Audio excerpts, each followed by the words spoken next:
Hai normă băieți și bine v-am găsit cu un nou clip pe canal. De această dată un clip de PC Build, un prim episod din această serie, aș putea zice, deoarece vreau să fac cât mai multe episoade. Și dacă vă plac acest gen de episoade, nu ezitați să apăsați butonul de like, pentru că, na, să văd și eu dacă merge seria sau nu merge, pur și simplu. Bun. Astăzi mi-am propus să fac un calculator până în 4000 de lei, bazat doar pe Intel. Deci doar pe Intel, fără AMD. Ok? Bun. Și să spunem că aveți deja monitorul și perifericele, deci o spunem decât carcasa, ca, na, unde băgați asta. Bun. Deci hai să începem, frate. Începem cu ce să începem? Hai cu procesorul.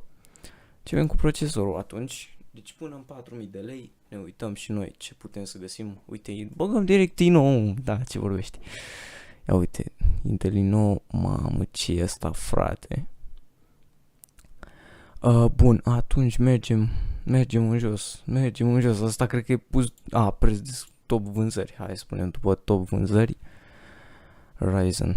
M-aș băga la asta, da. Bun, bă, nu știu ce să zic. Hai să vedem. Deci, cu capa. Deci, overclocking, fără overclocking. Bun, deci, hai să căutăm un i5. Un i5, aș zice eu, deoarece eu am un i5 de 3 ani și jumătate deja și nu am avut niciun fel de problemă. Mă duce în calculatoare mă duce în jocuri foarte bine, frate. Și încă rezistă, deci încă ține la 3 ani și jumătate. Deci de aceea o să aleg un i5. Dar numai să găsim un i5 mai ok. Adică nu mă duc nici la Coffee Lake ăsta. Dar de fapt, dacă stai să te uiți, nu e mare diferență între ăsta și ăsta la preț. Adică sunt exact la fel. Și ăsta e mai de generația 8, ăsta de 7. Deci mai bine ne ducem pe ăsta, frate. Kaby Lake Core i5, așa bun. Ne uităm la el, la specificații, așa frumos.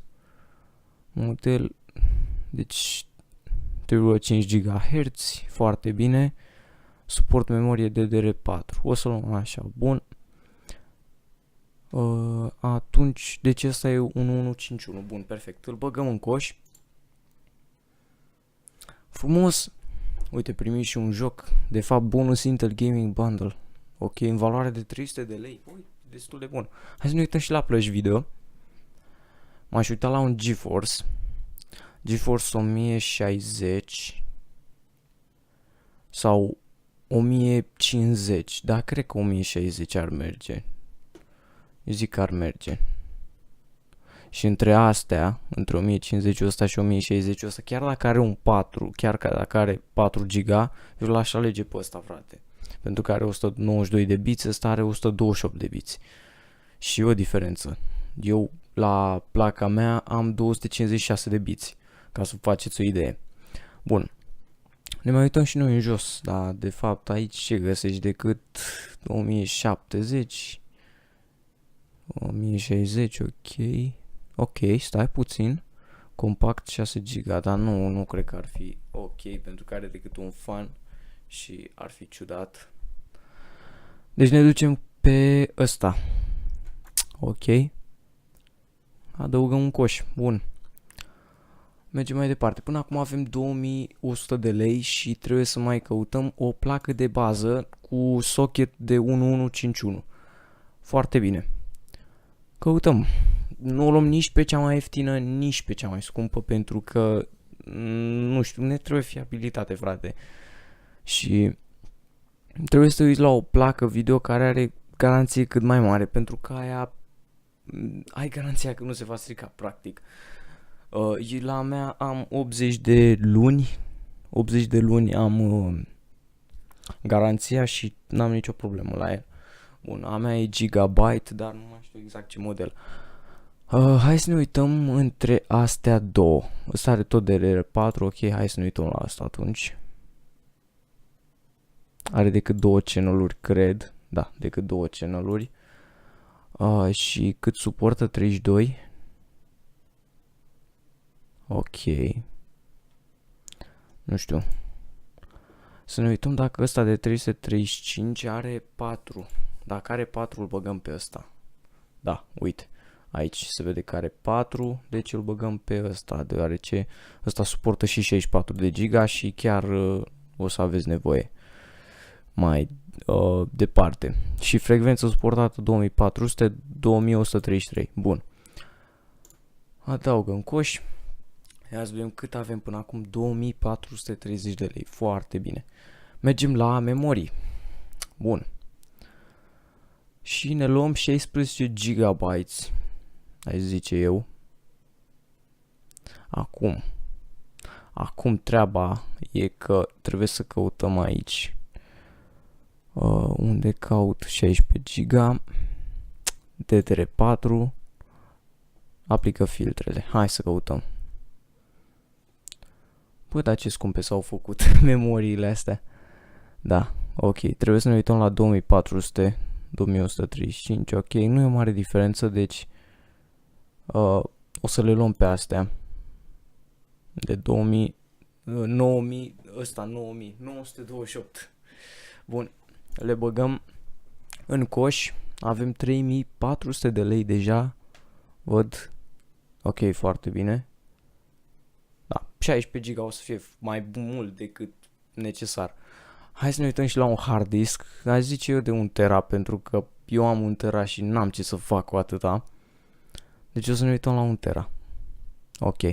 Eu, ținând că nu mai știu eu exact, cred că am Seagate sau nu știu.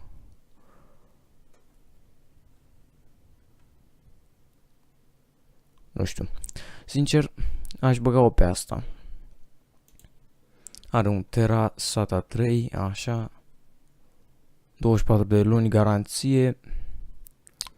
64 de megabits buffer, ok. Viteza e ok. Bun. Hai să băgăm pe asta. Atunci, pentru că nu mai avem prea mult de pus pentru carcasă, ne mai trebuie și cred că atât. Și o sursă, da. Ținând cont că de SSD solid state disk n-aveți ce să nu prea aveți nevoie. Eu nu am găsit utilitatea deocamdată, de aceea nici nu am vrut să iau unul. Deci acum să vedem, mai găsim Zalman Z11, carcasa mea. Stai, o mai fi? Nu știu. Stai. Deci, cum... A, uite-mă unde mă uitam, eu trebuia să mă uit așa. Aici, da, sunt Nabio. ZXT, bun. Zalman, așa, bun. Hai să căutăm, dacă e Z11, Z11 vă recomand. Uite, Z11 Plus, pe asta o am și eu și e super ok, are ventilatoare peste tot. O să băgăm pe asta. Este foarte mare, deci, nu știu, e super bună, frate, după părerea mea. Bun, hai să băgăm pe asta. Adaugăm coș și cât mai avem? 135, olei. Cred că trebuie să... Nu știu, nu știu, cred că o să... Nu, carcasă ne rezumăm la ceva mai ieftin, aș zice eu, pentru că nu mai avem decât 400 de lei. Hai să zicem, nu știu, Segotep, cum o fi asta? Nu știu, nu ne uităm nici la cele mai ieftine, să fie mai ok. Uite, Segotep Halo 6. Bă, asta e destul de faină. Și designul e destul de fain. Deci aș zice eu că asta... Asta, frate, o băgăm pe asta.